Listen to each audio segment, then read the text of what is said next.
प्रत्येक ठिकाणी विद्यार्थिनींची सुरक्षितता तितकीच महत्त्वाची असताना हा प्रश्न मात्र कागदावरच उरलेला असून फलकांवर देखील जुने क्रमांक आहेत। त्यामुळे नागरिकांनी तात्काळ संपर्क कुठे साधायचा असा सवाल उपस्थित केलाय।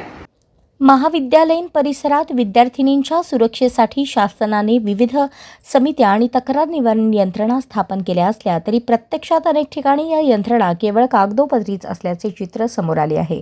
शहरातील वालचंद, दयानंद आणि संगमेश्वर महाविद्यालयांमध्ये विद्यार्थिनींच्या सुरक्षेसंदर्भातील फलक, समित्या आणि तक्रार निवारण व्यवस्थेची पाहणी केल्यानंतर अनेक त्रुटी उघड झाल्या आहेत। महाविद्यालयांमध्ये महिला सुरक्षा, लैंगिक छळ प्रतिबंध, अँटी रॅगिंग आणि तक्रार निवारणासाठी विविध समित्या कार्यरत असल्याचे दर्शवले जाते। या समित्यांची माहिती देणारे फलकही परिसरात लावण्यात आले आहेत, मात्र अनेक ठिकाणी हे फलक वर्षानुवर्षे अद्ययावत करण्यात आलेले नाहीत।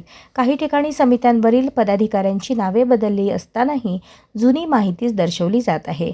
वालचंद महाविद्यालयात अँटी रॅगिंग समितीचा फलक दिसून आला, मात्र त्यावरील माहिती सन 2021-22 मधील असल्याचे आढळले। समितीतील सदस्य बदलले असण्याची शक्यता असतानाही फलक अद्ययावत करण्यात आलेला नव्हता।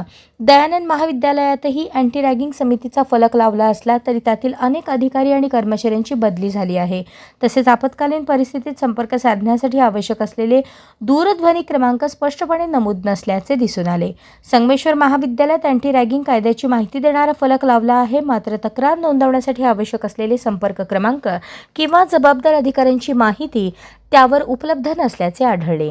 महाविद्यालय प्रशासनाच्या मते विद्यार्थिनींच्या सुरक्षिततेसाठी विविध उपाययोजना राबवल्या जात असून परिसरात सीसीटीव्ही, सुरक्षारक्षक, तक्रार नियंत्रण यंत्रणा कार्यरत आहे।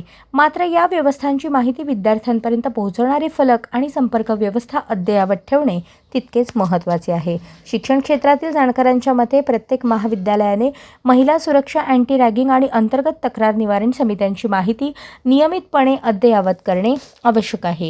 विद्यार्थिनींच्या सुरक्षिततेसाठी शासनाने आखलेल्या नियमांचे काटेकोर पालन होणे आवश्यक असताना अनेक ठिकाणी फक्त औपचारिकता पूर्ण केल्याचे दिसून येत आहे।